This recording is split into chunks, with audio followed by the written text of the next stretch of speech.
കോട്ടയത്തുള്ളൊരു കുട്ടപ്പൻ ചേട്ടൻ കോലുകുത്തി ചാടി സ്വർണം നേടി.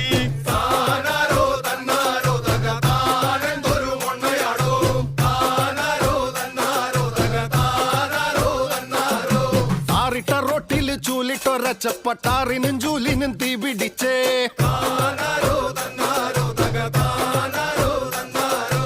ഓലമെടയണ ഓമന ചേച്ചിയുടെ ഓമന വീട്ടിലൊരു ഓന്ത് കയറി.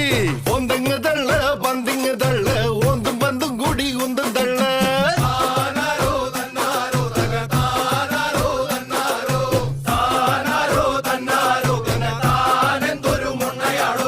പാലക്കാട്ടുള്ളൊരു ഹോട്ടലിൽ ചെന്നപ്പോ പേന കൊണ്ടാണ് കണക്കെഴുത്ത്.